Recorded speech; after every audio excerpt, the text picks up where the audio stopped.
Hey, what is up, everybody? Steven here from the Editing Bard, the channel that brings you writing tips that make sense.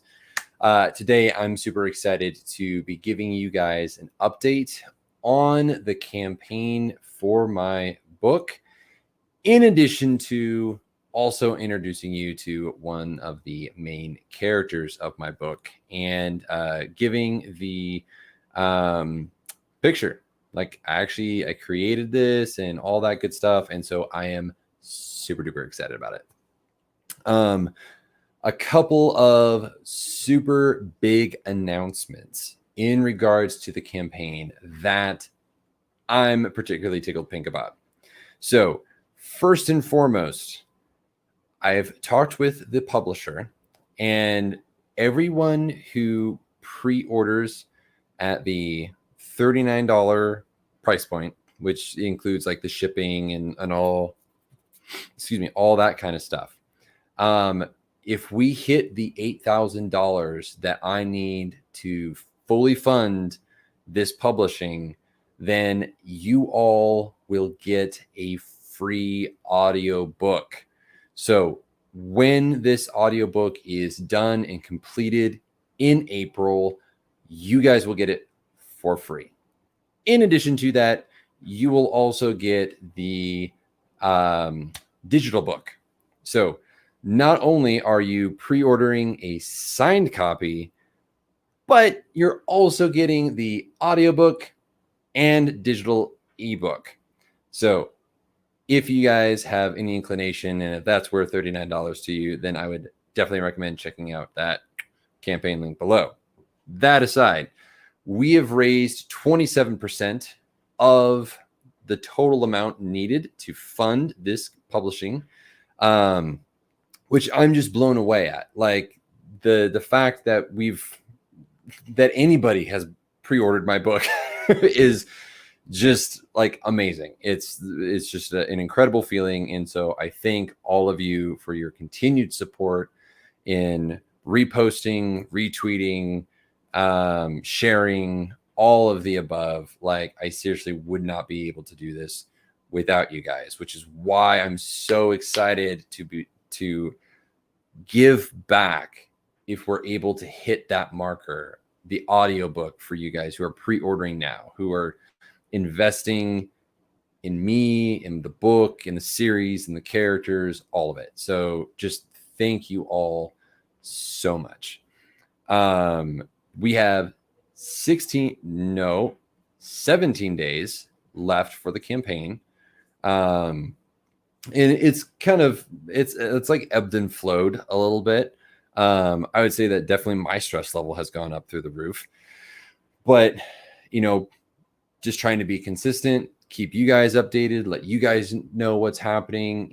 This is the publishing process, right? I want to give you guys kind of the inside look at the publishing process. If you have any questions, if I haven't already said it, make sure that you go and post in the chat, because I will be taking questions during the stream, answering questions about either the publishing process, about writing, about the world building, the book, the character, whatever you guys want to talk about. I'll be taking those questions. So just know that that's open. There was something else I was going to do. I don't remember what it was, but we'll, if that's the case and I don't remember what it is, let's go ahead and move on to the character reveal.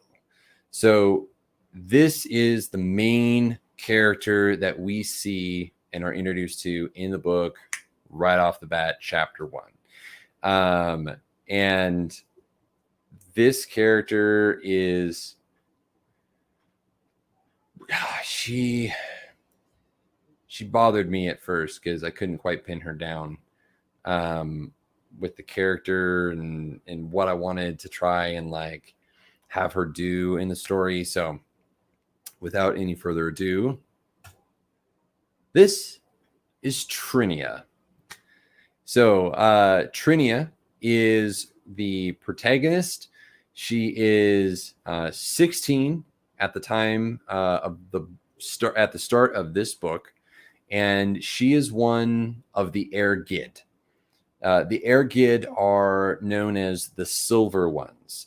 That is because of the silver hair, and their irises are also silver. They have very potent magical abilities, albeit it's been dampened a lot over time.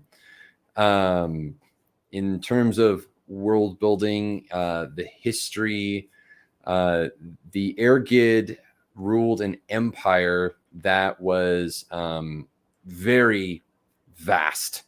I mean, it took up almost half, if not more, of the continent of Wintenaith, which is where the story takes place. So the empire ruled for many thousands of years.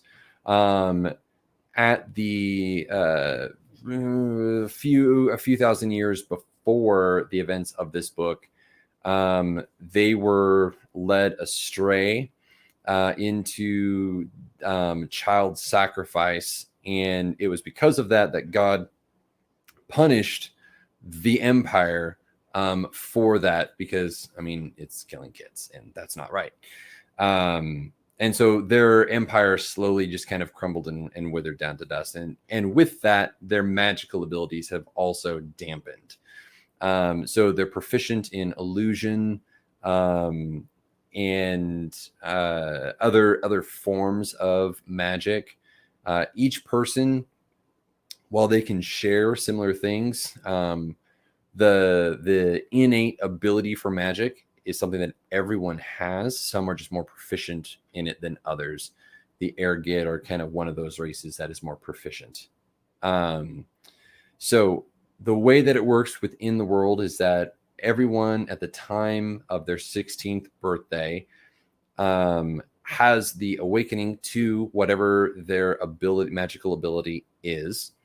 And Trinia's ability is that she can perfectly duplicate herself, to the point that that the duplicates don't know that they are a duplicate.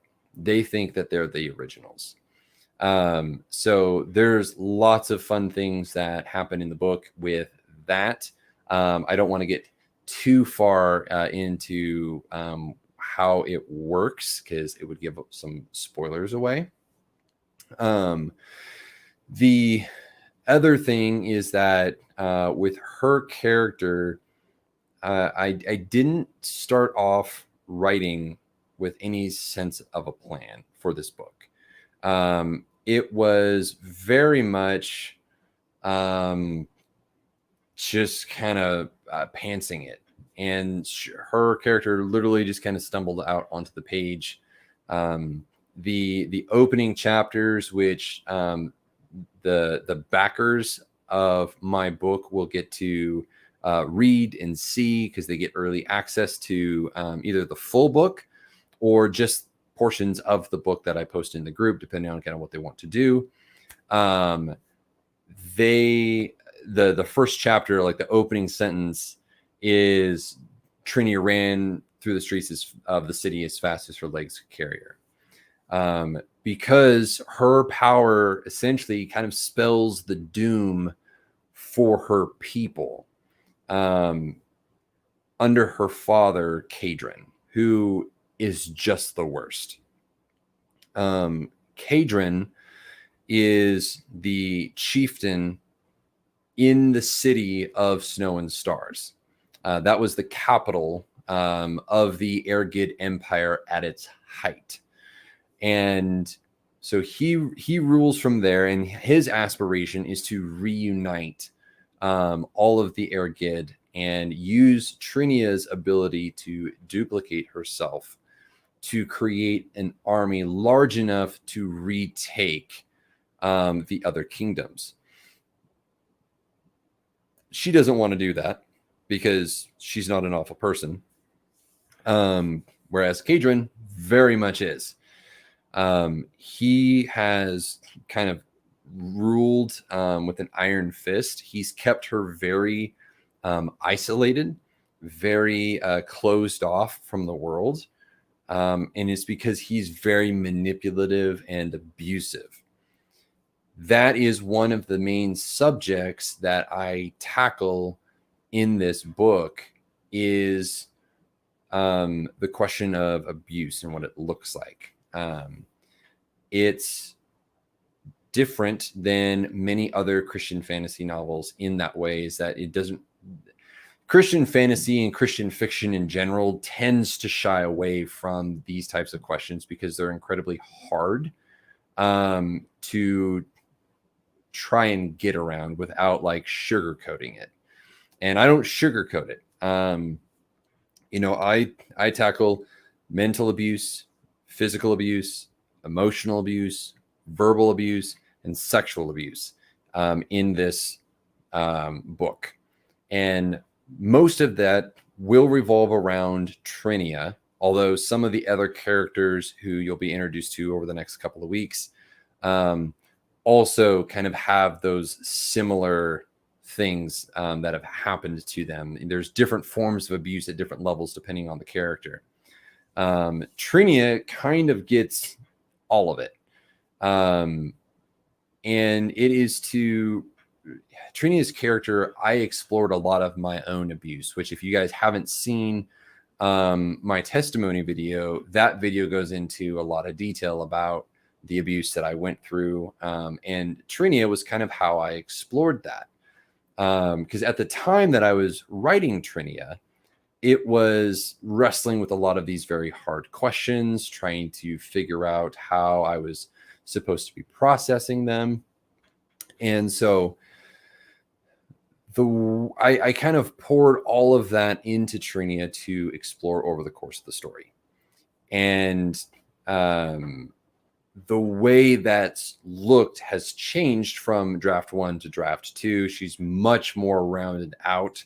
I handle the way that she copes with the abuse very differently, a little bit more fully than I did in the initial one, because it was just kind of trying to get the concepts and the ideas out.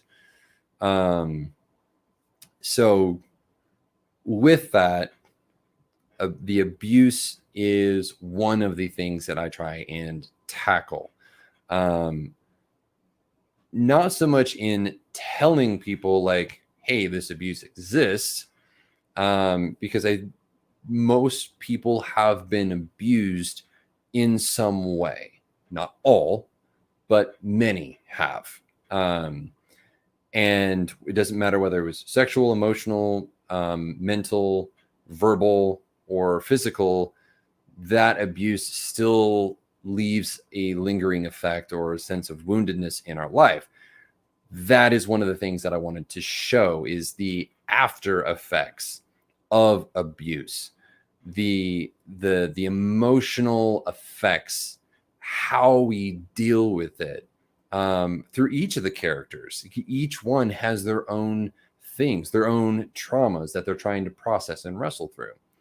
And that's one of the reasons why I love Trinia's characters, because she's a very broken individual, and she doesn't quite know how to navigate it, which I think in large part, none of us really know how to navigate those kinds of things, especially if it's not talked about. If we don't talk about it with other people, we end up isolating and we feel alone in it. And so these are some of the concepts that I explore with Trinia. She is also witness to human trafficking, which is another thing that I try and call attention to over the course of the book, is that human trafficking is more prolific nowadays than it's ever been in human history. And she sees this happening, and she watches the people as they don't talk about it. It's kind of kept hush hush. And in doing so, it's condoning that. And in large part, many people today don't like talking about human trafficking and what it's doing to our society.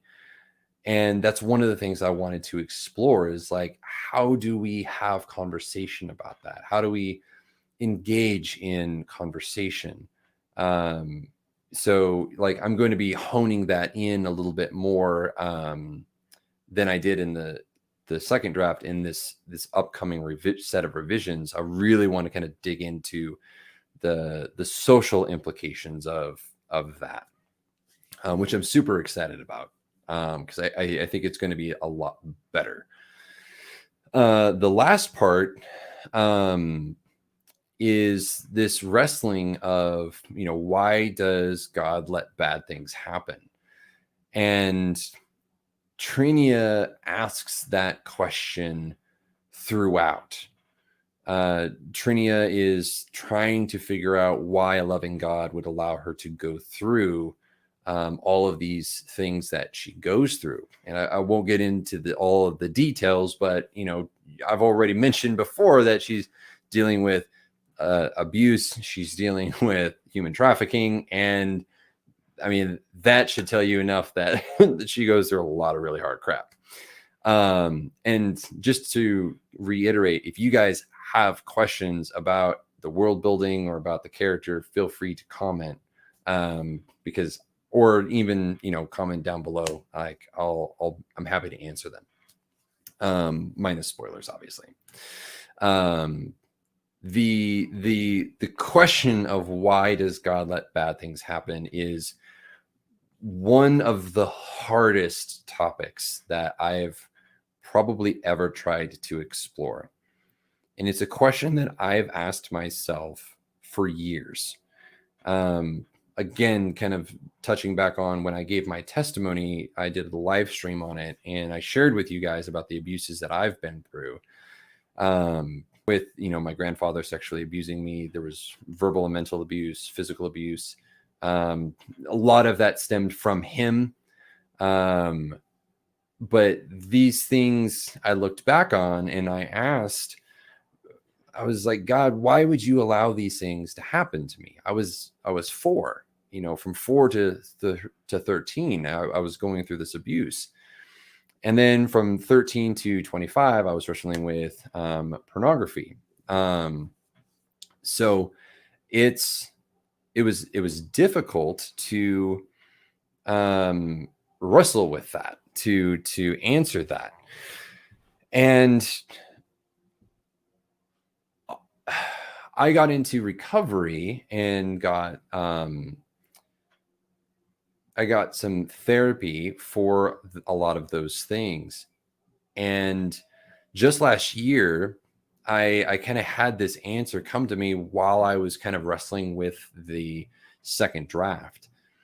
And it was kind of this moment where I was walking and I just stopped in my tracks and I saw everything bad that had happened in just kind of an instant. You know how that goes, where you're just like, oh, wow. And the thing that God told me in that moment, kind of showed me, was that every person that I've met along the way, where I live now, the friendships that I've created, the stories that people who don't know me have shared with me because of my story, I never would have known them. I never would have been able to interact with them. I never would have been able to come alongside and encourage them. And it just kind of hit me that all of this stuff that was bad, God brought together in my life and turned it into something beautiful, which is not something that, if you had asked me last year, that's not something that I would have agreed with. Not even remotely close. And if you had asked me last year, like, if you could go back and change what happened to you, would you? I would have said emphatically, yes. Looking back with that perspective, seeing that perspective of like, wow, these people that I've been able to reach out to and comfort and to love on and to express hope to, I would choose to go through all of it again to reach those, to have those interactions with those people. And that's part of to give you guys kind of a framework, a basis of why I tried to tackle this question, this why does God let bad things happen? And that was my answer. There's no one size fits all answer for this. This was simply what God had showed me, but I wanted to explore that more through the character of Trinia. So I'll pause there because great question, Jennifer. It's going to be Christian fantasy. If you look up Christian fantasy, which I did just the other day, it's a very small genre. It's like a subgenre of a genre.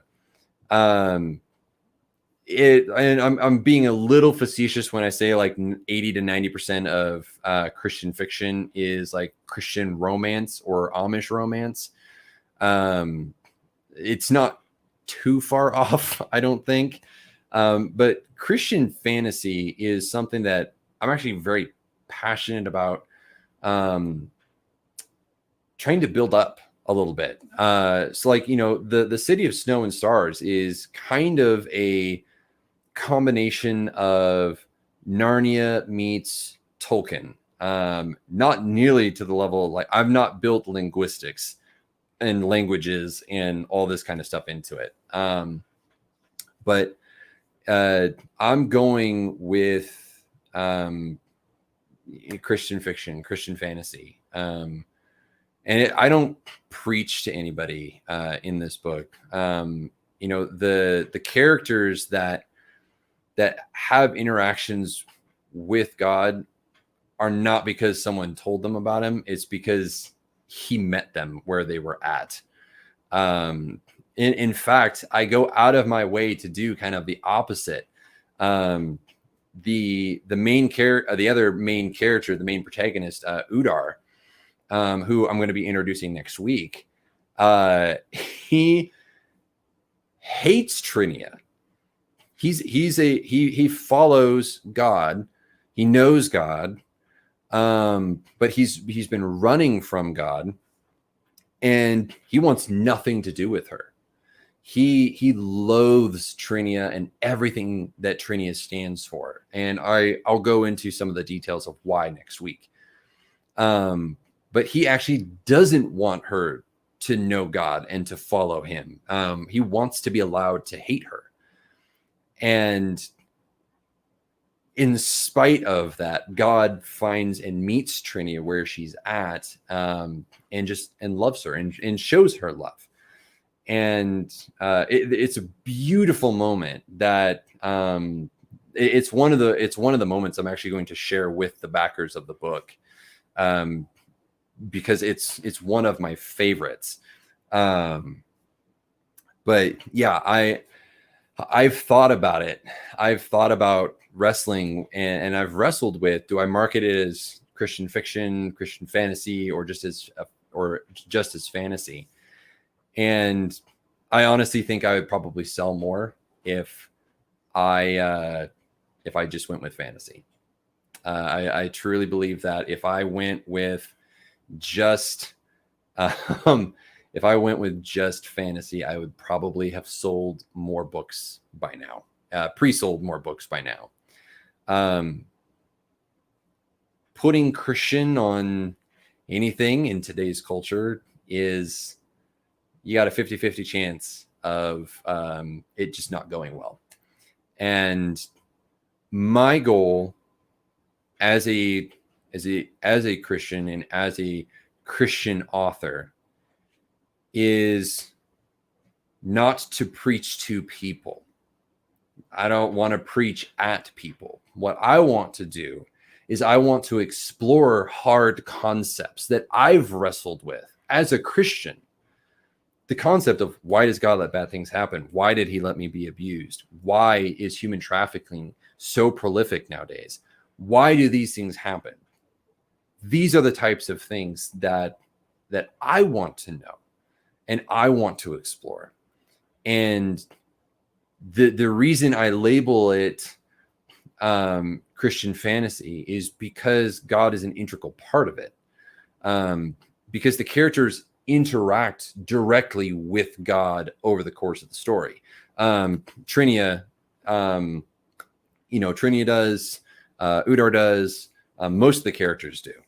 And so to see that interaction, it's why I put it that way. It was very, very purposeful. I see another question here. I have a book with a similar premise to what it sounds like yours may be. The one I'm writing is a contemporary, though. Very cool. Awesome. Yeah, well, thank you for joining. I appreciate it. Self-publishing good question. So I am actually hybrid publishing. So for those of you who don't know what hybrid publishing is, I do have in my publisher interview live stream, a live stream with Shonda Elaine, and she's the head developmental editor of New Degree Press. That is who I am publishing with. So they are a hybrid publisher. The way that it works, let's do this for a minute. The way that it works is you submit to the publisher, they green light it, and you then begin to crowdsource the funds needed. And the reason they do the crowdsourcing, unlike a traditional publisher who would pay you for the story, because they help you build a campaign, a pre-order campaign, and they help you fundraise everything to cover all of the cost of publishing, you retain 100% of the rights to the book, which means that they don't take anything of my book. I get 100% of the creative rights. I get 100% of the royalties. They cover all the cost. So I get a professional graphic designer, cover designer, graphic designer, pretty close. Formatting, proofreading, copy editing, line editing, formatting, all of it. And if I fundraise enough, which I am dead set on doing, then they also help me publish the hardback and the audiobook. So if I do all of it, all of the fundraising, so the top tier that I'm going for is 8,000, which is actually considerably less than what a traditional publisher is going to pay for a single book to get it out there onto the market. Traditional publisher, you're looking at anywhere between $10,000 and $20,000 to bring a book to market through a traditional publishing route, which is why they take the lion's share of your book. It's incredibly expensive. So they're actually doing it at a very fraction of the cost. And I'm getting more, which I'm excited about because I get to narrate the book. I can't begin to tell you how excited I am to narrate this book. I have a freaking vocal booth right here. You guys can't see it. If you go to watch the last week's live update, I was in the vocal booth, but I have the vocal booth. It's ready to go. I got the mic. I got the headsets. I got the whole kit and caboodle. So this is what I'm trying to raise for the fundraising. So it's incredibly stressful. I will say that it is incredibly stressful. But what I get to do is, so like, for example, someone pre-orders a signed copy of the book. There's different payment tiers, so you can do whatever. So like $15 gets you the ebook, gets you an invitation to the Facebook group where I do more in-depth videos, or will be doing more in-depth videos. People get to beta read the book, or just chapters of the book, depending on how they feel about spoilers. They get to help me pick the cover of my book because I don't have a cover yet. They get to help me. They get to vote on it. They get an invitation to the launch party, and they get their name in the book. Name in the book. So I'm super excited about that. $39 gets you, it includes the shipping. You get a signed copy of my book. All of the other things that I mentioned. And I just talked to the publisher last night. If I hit my $8,000, then you guys will get the audiobook for free when it publishes in April. So it's one of the reasons why I'm trying to raise and hit that goal, because I want to do that. I want to give that to you all because I love you all. So yeah, that's kind of hybrid publishing in a nutshell. It's been a lot. But I've been posting everywhere like a madman, like Twitter, freaking Pinterest. I do have a Pinterest account now. I haven't linked it yet, but I got like pictures of like what the world looks like and stuff, and the critters in the world too. So yeah, so there's all of that. And I mean, it's aside from it being stressful, like it's been so much fun to interact with people. And knowing that I get to give everybody that does it like a signed copy is like so awesome, because do I not have it in here? Rats. Is it in here maybe? Yeah. This is not the pretty one, but I'm going to be signing it with a freaking fountain pen. Like every single one is going to be signed by my special fountain pen. Not this one. This one isn't special. But the other special fountain pen, because I freaking love the fountain pen. So that's going to be a thing. Definitely, I wanted to find word justice, my story. Thank you so much.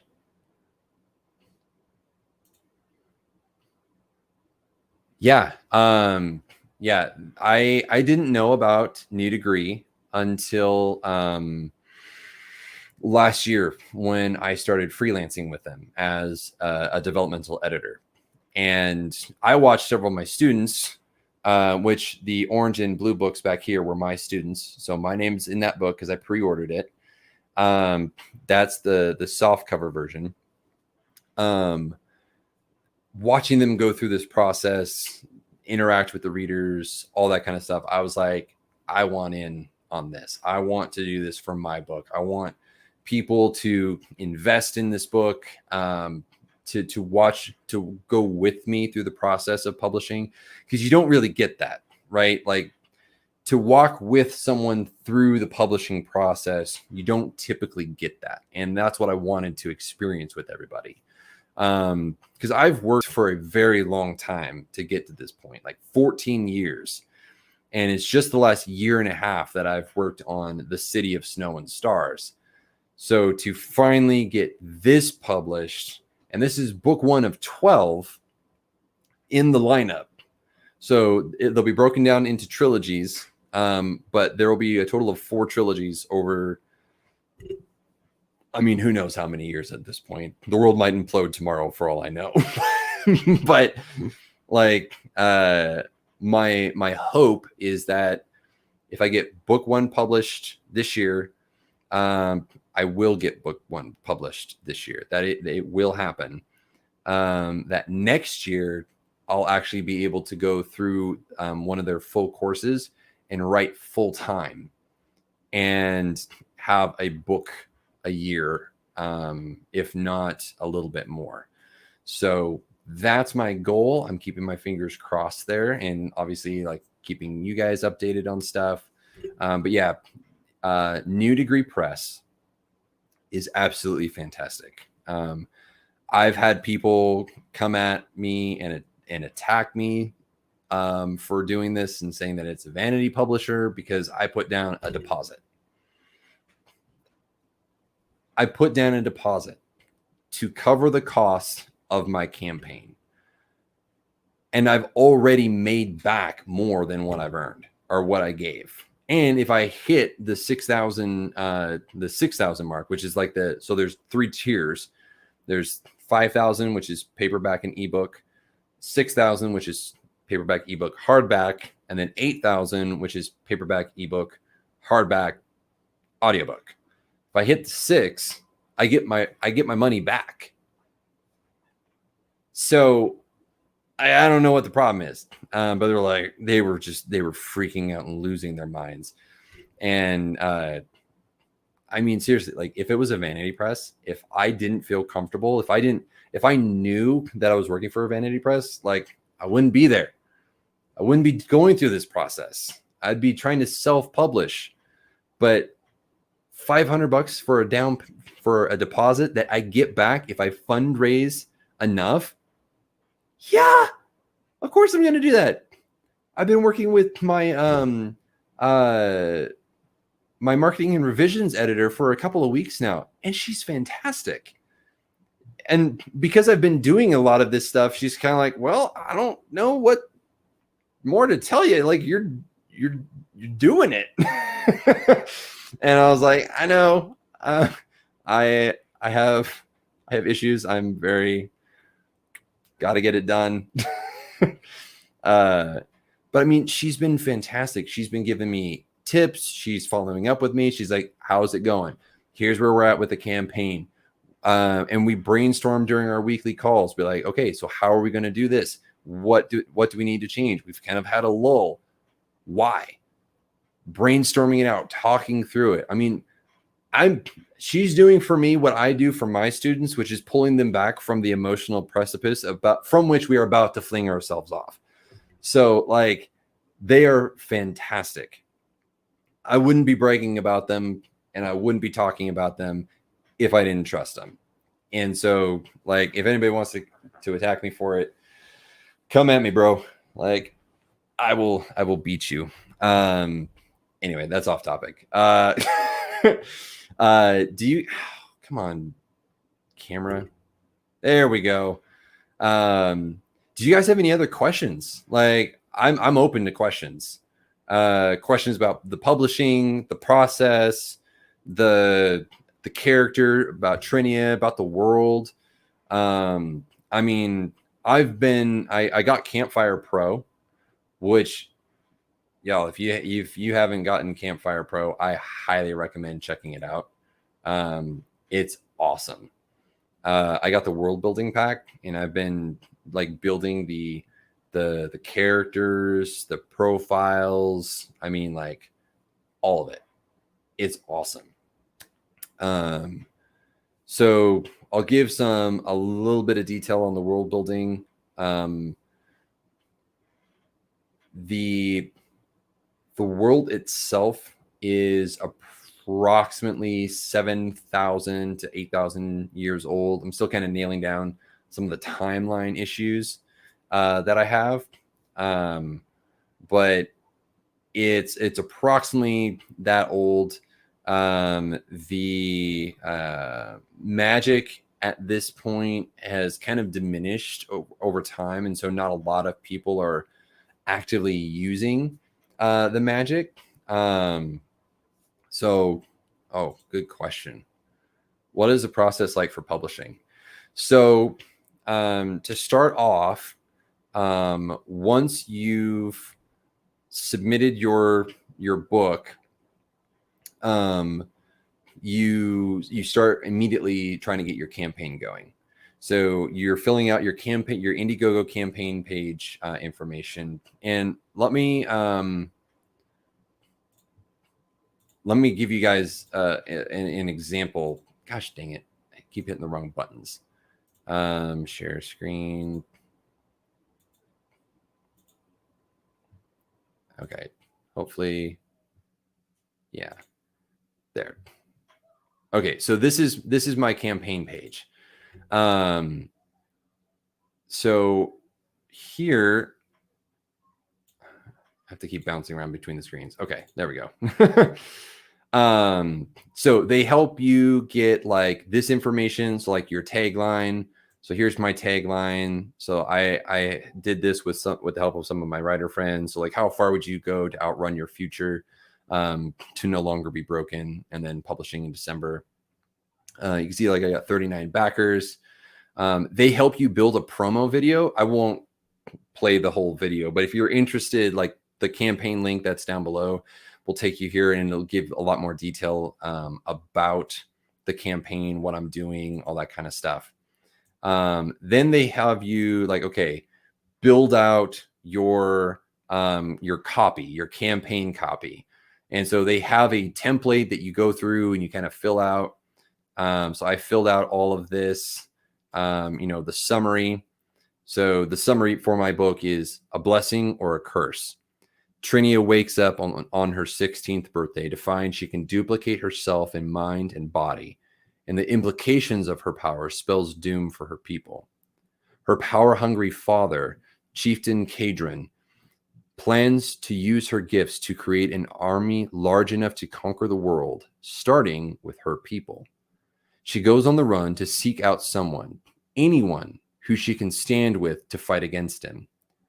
Deep in the forest of Nex, she finds Udar, a man of legend, who she hopes to convince to help her to stop her father before it's too late. But when the ancient darkness of the Banshee Queen begins to rise, and Trinia encounters far worse evils than her father, it becomes harder and harder to ignore the ancient prophecy that sealed her fate before she was even born, that she will destroy the world. So that was I got that with the help.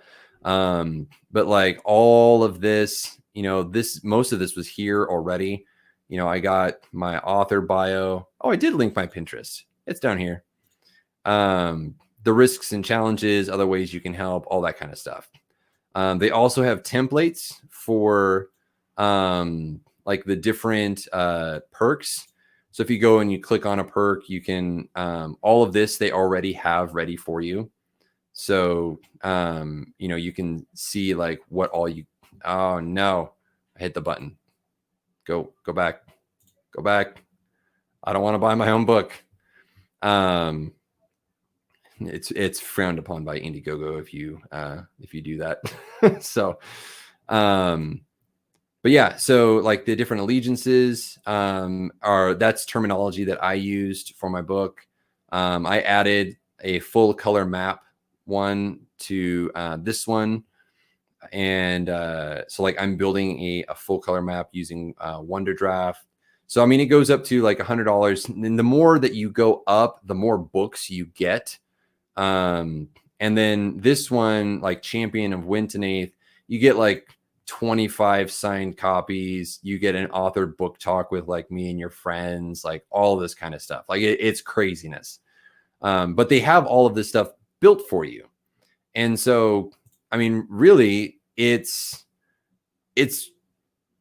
pretty simple. So like once you've gone through that, you then go through, so you have 30 days to fundraise. After the 30 days, you enter into like a 9-week revisions period. So you're going through, you're uploading your book, all that kind of stuff. That will take me from August 17th to mid-October. And then from that point, we start finalizing things. I start working with the formatter, the proofreader, the cover designer, all that kind of stuff. And then that's kind of through November, and then December, just before everything's finalized, it heads to publishing. The books are published. They're shipped to me. I sign them all, and then I ship them out to you, and all the cost is already covered in the price that you've already paid for it. So that's kind of the process of publishing with New Degree. And I've again, as stressful as it has been, I would absolutely do it again for my for book 2 because it was just been a great process so far. So you have to send your finished book in before you start your campaign. So what they look for is that the book is like 3/4 of the way done. When I submitted June 1st, I was around the 3/4 mark. I was barely there. And then from June 1st to the end of June, I had to finish everything else. I could have started the campaign sooner, but trust me, it would be much better for you if you just had the book done. You don't want to try and be doing the campaign and finishing the book at the same time. Way too much stress. Way too much stress. So like, no, don't do that. Because yeah, it's a lot of work just doing the campaign stuff. I mean, I'm making my graphics. It's because I'm anal about it and I want them to look how I want them to look. They provided me with graphics. They gave me graphics. I just wanted to use mine. The graphics that you guys saw on the campaign page, those were ones that they provided, which they looked phenomenal. But I wanted to create some for my social media that fit more of my style. Those didn't look great on the campaign page, not so much on social media. Yeah, I can't imagine trying to finish my book and do the campaign. So my suggestion would be finish the book and then submit and then wait for the feedback. So they have publishing cycles 3 times a year.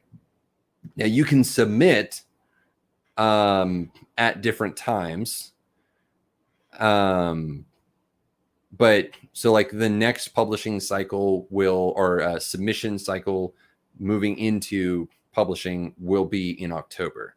So let's say you have your book done and you submit in September and you're like, hey, my book's done.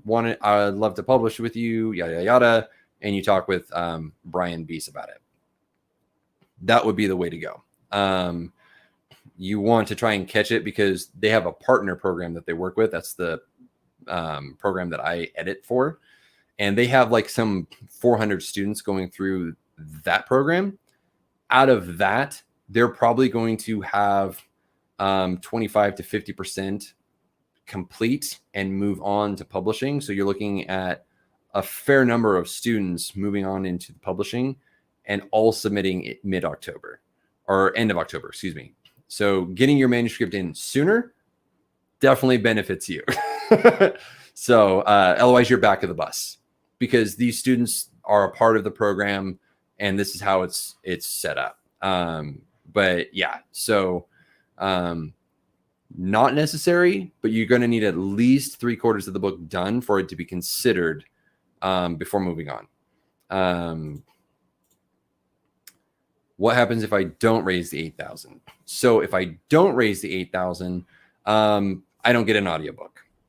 That's basically how it goes. If I only raise 5, I raise 5. I still get the signed copies. I still get my ebook, but I don't get the audiobook or the hardback. I don't know because I haven't asked, like if there's a way to extend or continue to try and fundraise like in the middle, like while I'm doing the other ones. I haven't asked. And I probably won't unless like we get right up to like a day or two before and there's like no way we're going to make it. At that point, I'm going to be like, all right, I got my paperback, but what does it look like for this? Worst comes to worst, I still get to do the audiobook because I have a vocal booth, but I would really like to work with the vocal coaches that they provide when you do that. The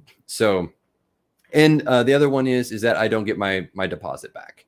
So if I only raise the 5,000, I don't get my deposit, but I still get everything else. I still get the paperback, the formatting, the editing, all of it. All of that still happens. And so like, I'm okay with that. Like that's in comparison to the cost of self-publishing, which you're looking at easily a couple $1,000s. If you're going to do it right, couple $1,000, $500. I can do that. I saved up for months to make sure that I could pay that. Like it was not just like Yeah, fine. It meant something to me. So $500 to get my book published, and I get professional editing, professional graphic design for my book, a professional group helping me with my campaign, producing an amazing promo video, graphics, all that kind of stuff. Yeah, that's worth $500 to me. May not be for other people, but it certainly was for me. But that's essentially what it looks like, is that I just don't get my deposit back if I don't reach the total 8,000. I don't get my deposit back if I don't reach 6. I don't get my audiobook or hardback if I don't reach at least 6 or 8. So my goal is minimum 5,000, because that gets me the book. But if I hit the other ones, then, and I'm doing different things. Like, so for instance, I've got at 50% funded, I'm going to donate $200 of my own money to the local animal rescue here in Baker City, in Oregon. We got our dog from there. They're absolutely fantastic people, and I want to support my local community because they've supported me so much. At 75%, everyone who has backed me gets a free copy of my Getting Your Story Started worksheets. It's a volume of worksheets that I created. There's 6 worksheets in there total that helps people, helps authors get their stories started, even if they've never written a book before in their life. And I've had people who've never written a book before in their life use them, and they started writing a book. So I know it works. At 100% funded, everybody who's backed me gets the ebook for free. At 125% funded, I dye my beard blue. Not like dark blue, but like neon blue. I'm not particularly thrilled about that aspect, but if other people really want to see me dye my beard blue, y'all can help me raise the money to fund it. You can make it happen. It could be your dream to see me dye my beard blue, and I will live stream it. Like, it won't be like an after the fact. It will be, I will live stream me dyeing it. Yeah. So that'll be interesting. How long is the book? It ended up at 80,176 words total, which actually was longer than I had anticipated it being. My goal was 70 to 75. It took a little bit more to round it out well. And I don't know where it will end up at the end. I suspect it'll probably be somewhere thereabouts. But it is 32 chapters, 32, 33, somewhere around there. I have an average chapter length somewhere between, 20, around like 2,500. Like, if you kind of put it across the board for all the chapters, it equates out to about a 10 to 15 minute read time.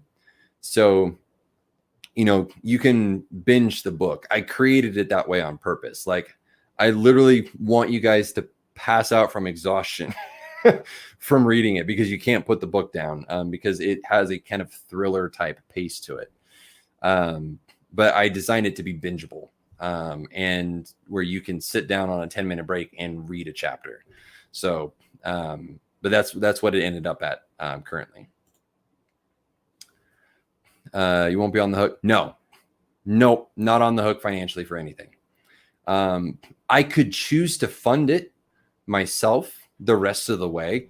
So let's say I hit the 6 and there's $2,000. If I had $2,000, I could say I'm going to fund the rest of it out of my own pocket. And that would be my decision to do. Am I going to do that? No. Mainly because I don't have $2,000 sitting around.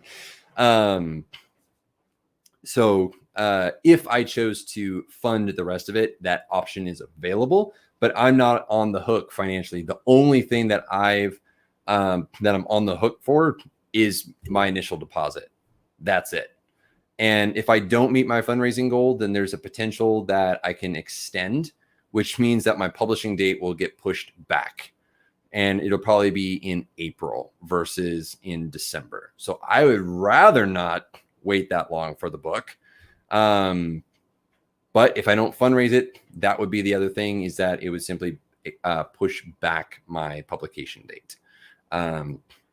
Really don't want to do that. So I'm hoping to raise everything that I need. Where can I learn more about them?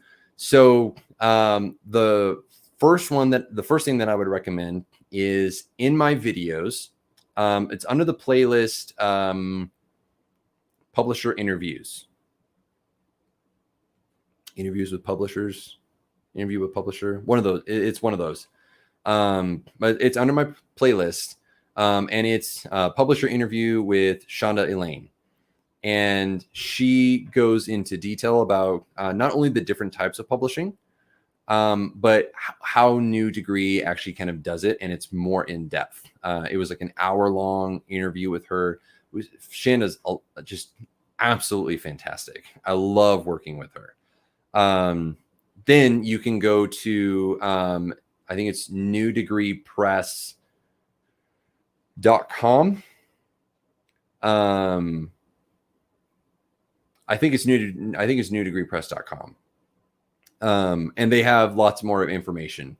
You'll see that they work primarily in nonfiction, but they are publishing more and more fiction. Like this round that I'm currently working on, they have more fiction authors than they've ever had in a previous, we call them cohorts. In any previous cohort, this is the most fiction authors that they've had. We had a huge portion of fiction authors move forward from the last cohort that I was a part of. So they're really ramping up their game when it comes to fiction. And so it's super exciting to see them growing and expanding. They also do poetry. Like the only two genres that they don't do is horror and erotica. Those are the only two genres that they don't do. Pretty much everything else is fair game. So yeah, it's awesome. Do you plan to have a lesson in each book?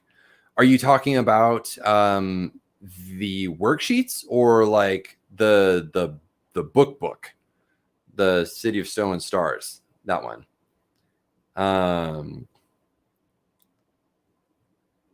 Because in terms of like the book series, for the City of Snow and Stars, that one I do have messages planned, or different themes that I'm exploring in that. And it varies. Some of book 2 is I'm still nailing down, because whatever happens in book 2 has a greater impact on book 3. And so trying to figure out what one that I'm ending with. This one is set. Okay, City of Snow and Stars. Yeah. So there won't be any like formal lesson, but it's going to be more themes. Like there's going to be different themes that I'm exploring. In this book, it's the themes of abuse, human trafficking, and why does God let bad things happen? In large part, those will kind of follow through the other 2 books in this trilogy. But I'm going to focus on a different aspect in book 2. It is going to be more of a, I'm still nailing down some of the really hard concepts for book 2. So I won't go too far into detail with that because I still have to finish book 1. But I do have plans on different themes and different elements that I want to showcase as an author, to invite my readers to have conversations. Like I want it to be a conversation starter, not something that brings division or raises the hackles on some, although I have no doubt that people are going to disagree with me on things. It's a little bit more pointed towards Christians in general, and kind of addressing some of the issues within, Christianity, with false Christians, with, false teachers. A lot of those elements kind of play very heavily into the overall theme. But kind of really digging down into those, it's harder to kind of get a grasp on that because of book 2 and not having some of that nailed down just yet. Because a lot of what happens there is going to be affected by this this set of revisions that are coming up. Because some of these concepts are going to kind of ebb and flow a little bit in terms of importance. And I really want to make sure that I have it done well in this book, so that way it will translate well into the next book. So I hope that answered your question. I didn't want to dance around it, but the concepts there are still in flux a little bit, because this revisions phase is going to really refine what that message and themes are that I'm going to carry through. Because I tried to do too much in book 2. And so I'm scaling back a little bit, book 1. Tried to cover too much in book 1, scaling it back a little bit, so that way I can do a better job of addressing those. And then whatever I don't address in this one, I definitely want to address in the next one. I think work with a serial that does a monthly release.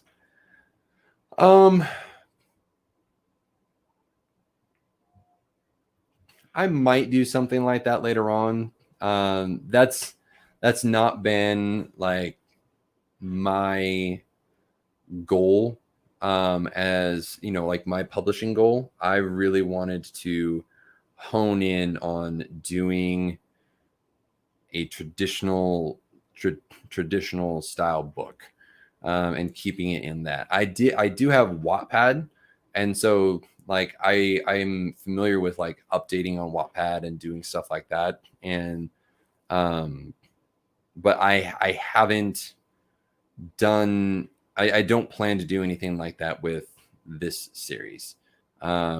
Maybe in a different one, I might end up doing something like that, but for this trilogy, it probably won't happen. Did you find you were having pushback from publishing house editors? Nope, not even a little bit. Yeah, I was just like, hey guys, this is what it is. And they're like, okay.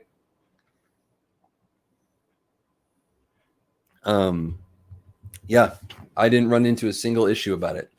And I've actually had several other Christian authors in Facebook groups and stuff ask me the same thing, and I haven't gotten any pushback from it.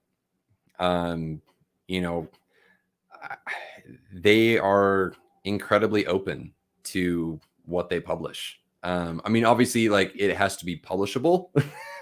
Like, it has to be readable for them to publish it. Like, they're not going to publish something that's subpar or just not well written. But I mean, in terms of genre, you can if it's anywhere outside of horror or erotica, they will publish it. And like, they may have suggestions. And I've told the editor that, like, hey, I'm open to suggestions.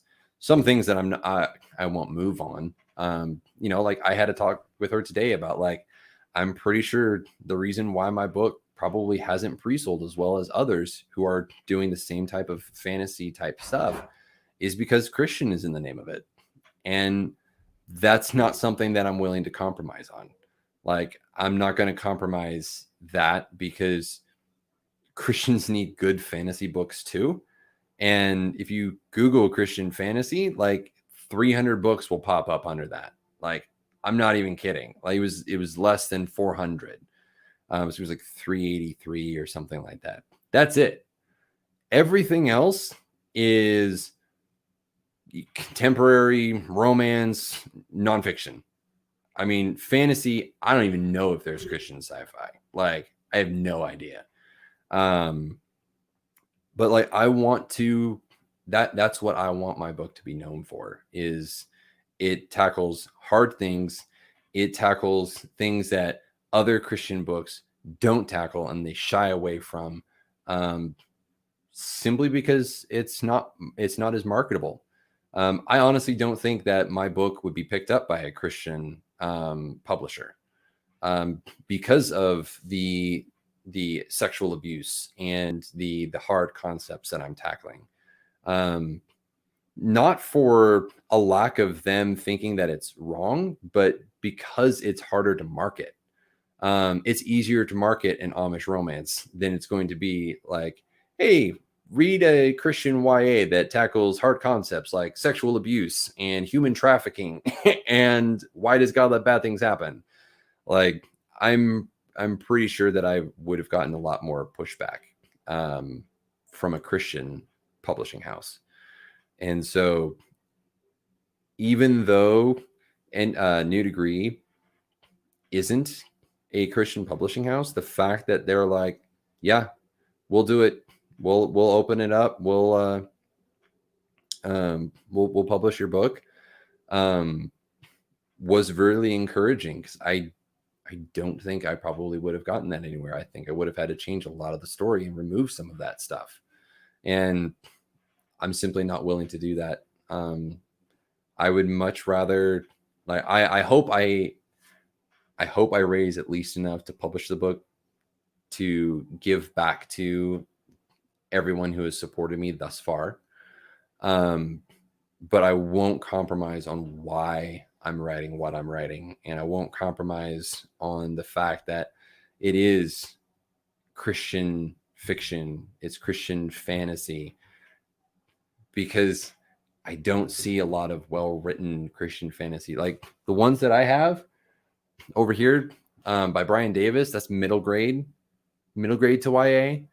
And mine is YA.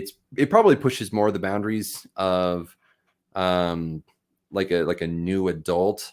I guess maybe a little bit. Karen Hancock is another one. That one would probably fall under, I think that one did actually fall under the Christian fantasy.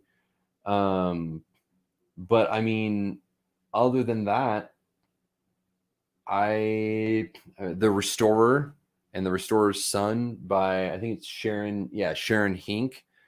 That's another one that's kind of Christian fantasy-esque. But I mean, it's a small pool to choose from, and I'm not okay with that. I want to be able to give Christians something that is good. It's challenging. It's they're not having to worry about the content or stumbling across a sex scene, like some sort of like gratuitous sex scene. Because I've run into that with books that I wasn't expecting to have, and I was like, oh, okay, didn't really want to read about it, but there it is. So yeah, haven't got pushback. I'm excited about it. I don't think that there's going to be anybody who's going to be disappointed when they read this book. Not to be conceited, I just really tried hard to come up with characters that are broken, flawed, relatable. I mean, most of them swear. They use like in-world swear words. They're not just like going off the handle with all of this modern terminology. But like, they're broken people. And newsflash for everyone, including Christians, like, everyone is broken in some way. Everyone has a broken piece inside them somewhere. whether they choose to admit to it or not. But Christians are broken people. That's why we need Jesus. That's why we follow Jesus. That's why we sing songs and gather at church and gather with other believers, is because we're broken, because we don't have the answers, because we cannot put ourselves back together again. It's impossible. That is what I want my book to reflect. That truth that Christians, people who follow God, are still struggling with the same questions of, why does God let bad things happen? Why was I abused? Why is my husband addicted to pornography? Why did my wife cheat on me? Why can I not beat this addiction? Why am I constantly going back to unsafe things, unsafe relationships, unsafe people? Christians struggle with this just as much as everybody else. That's just the simple truth of it. And the only difference is we don't try and do it by ourselves. We go to Jesus and ask him to forgive us of our sins and to come in and heal us in a deep, meaningful way. Because the person that I am today is not the same person that I was during my teenage years. I was depressed. I was angry. I hated people. I mean, I was just angry, and I now know why. I have issues, but I wasn't a kind person at all. I was an ass to a lot of people, and I did things that I am not proud of. And there are people who I want to ask their forgiveness, and I will never have the opportunity to do so. Like, I have my baggage, and the only reason that I'm here today, and I go into that again in the testimony video that I did, is because God came in and said, like, no, I have more for you. Follow me. That's the only reason I'm here. If that wasn't, I would have been dead at 18 because I would have blown my brains out. Not to be graphic, but I was that close to ending my life. Over the years, God has done a work in me, and I want to share that with people that are willing to hear it, that are willing to see who I am reflected in my books, because my characters show off every single flaw and piece of brokenness in me. Like, it's not flattering by any stretch of the imagination. And so that's why I have written this book. That's why I'm passionate about this book, is because it's not about me. The pains that I have gone through, the struggles that I have wrestled with, are lived out in my characters, and the things that they do reflect the darkest parts of me for everyone to see. Because I want people to know that I'm not perfect. And I want them to see the contrast. I am Udar. Literally and figuratively. I'll let you guys noodle on that. But he reflects me. He's cantankerous. He hates people. He has anger issues. He has control issues. He's the worst parts of me. And I show that to people because I want them to see the difference of me when I didn't have God in my life. And I wasn't following after him. I was just trying to do things my own way. And then when I started changing, I want them to see that contrast. I want them to get to know me. So even though the book is labeled Christian fantasy, even though there are Christian elements spread throughout the book, even though the characters have direct interactions with God, many of the conversations that Udar has with God are conversations I've had with God. Many of the conversations that Trinia has with God, I've had with God.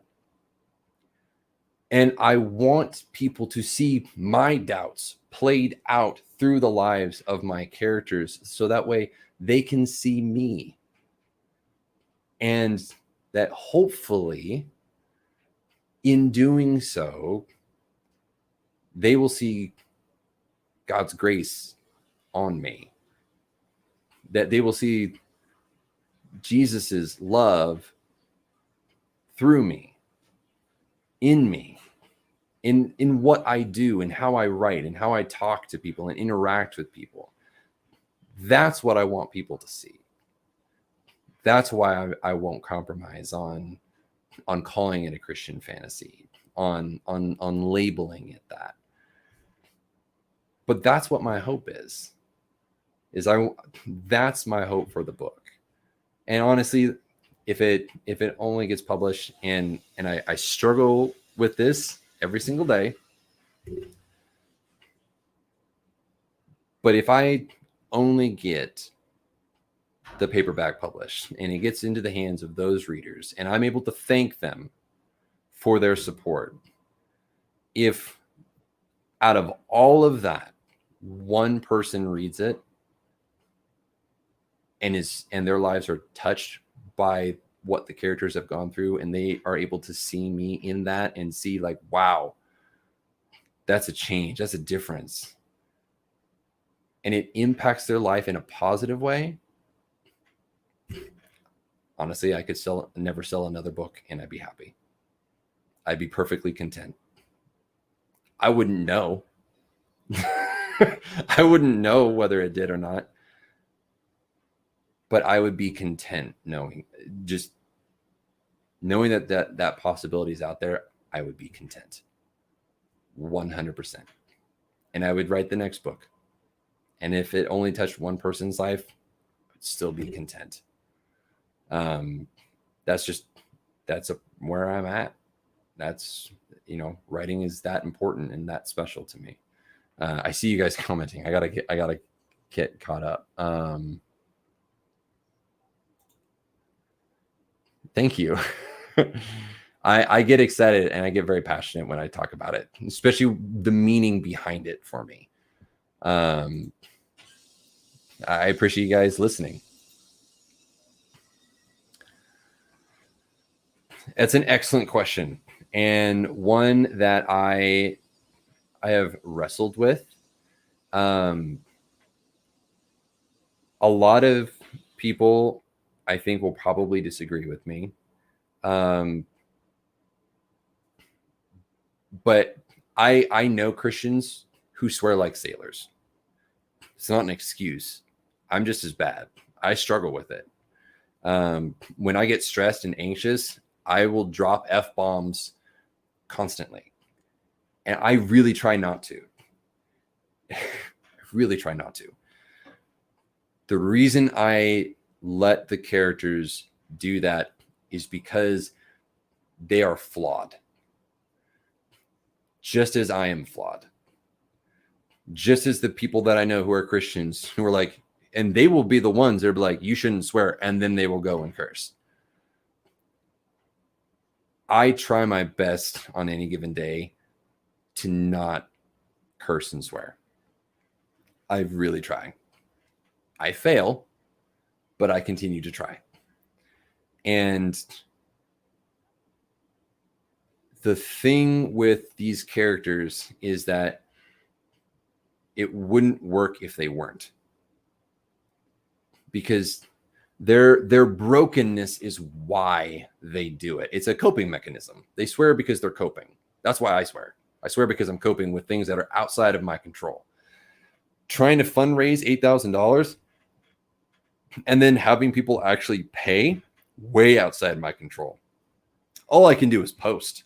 All I can do is videos. All I can do is like, hey guys, guess what? That's all I can do. I can't make people go and buy. That stresses me out. And so when I get super stressed, my coping mechanism is swearing. Again, try not to. I really do. But the Christian genre has been scrubbed so clean that it's unrealistic, in my opinion. Where you have, Christian authors who they'll dance around it, and you can tell they're like, darn, like the guy got like you were stabbed, like darn, probably isn't going to be the word that comes to your it's going to be the first thing that come out of your mouth. So I do think that it's okay. It doesn't mean that I'm condoning swearing. And many times my characters point out, and actually the main character, Udar, when another character's swearing, he'll be like, watch your language. And then he'll turn around and do it.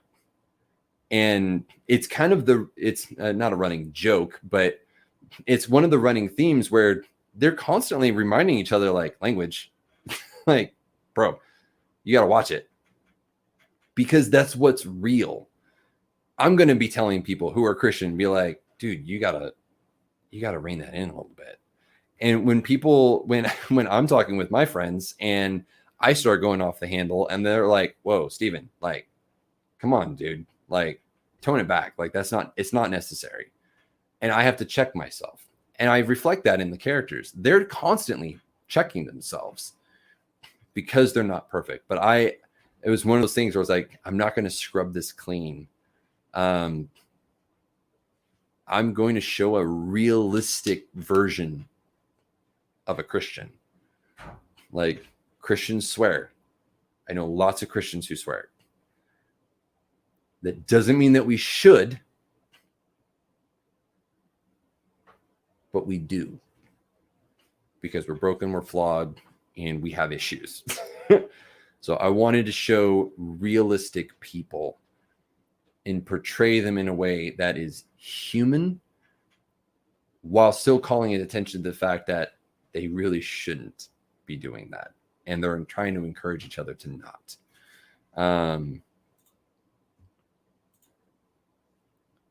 Label Christian fantasy. Oh, or Christian anything, really. I mean, I going back to what I said, like, Christians do that. They do. They won't admit to it many times. They'll be like, I don't swear. I guarantee you that the vast majority of people that are saying, I don't swear, they hit their thumb with a nail or a hammer. They stub and bend their pinky toe backwards. I would bet a sum of money that the first thing that comes to, if not their mind, out their mouth, will likely be a swear word. Because let's face it, bending your pinky toe back, that hurts. It hurts a lot. So yeah, Christians are broken people. We have our struggles, as everyone does. And I wanted to showcase that, guess what? Christians are not perfect. They're not. Any Christian who's pretending to be perfect is a hypocrite. 100% hypocrite. Because none of us are perfect. That's why we go to church, is because we're not perfect. And that's one of the other kind of underlying themes that I kind of address in this book, and we'll address more heavily in the second one. That one for sure is addressed more heavily in the second one. Any other questions about book publishing, character, whatever? I'm open. I'll have time. I have time for one more question. Then I do have to hop off, but I need water. Awesome. Thank you so much for joining in, Jennifer. I really appreciate it. I'm super glad that you found it too. So yeah.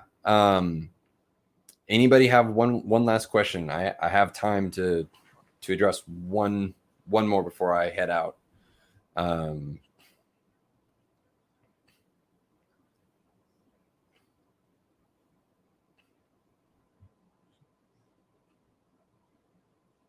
Okay, I don't see any. Gross. All right. Well, I am going to head out. Keep an eye on my channel because I am going to be updating it. Hey, Heather. Thank you. I appreciate it. Yeah, thanks for something stuck on my lip. Appreciate you stopping by. Keep an eye on my channel. I am going to be updating. Might be today, might be tomorrow. Not really sure yet. I am going to do another probably short stream on Monday and do some more character introductions. So keep an eye out for that. I will be scheduling it, and so you can set your reminders. I'll try and get something posted in like the authortuber groups. If you guys want to support me in funding this book, the pre-order link is down below. You can go, you can pre-order. And if you, again, help me hit my goals, I got a lot of fun things planned to do to give back to my local community and to you guys. If we fully fundraise it, then you guys are going to get the audiobook. So, and it'll all be for free. It'll be all for just the $39 if that's the only thing that you buy. So that'd be awesome. So if you haven't already, go check it out. The promo video is up there. You can watch the promo video. Most of what I've talked about is kind of in that. But yeah, thank you guys so much for joining, for talking, and following along with everything. I appreciate you all so much. And I will talk with you guys next week. Take care, everybody.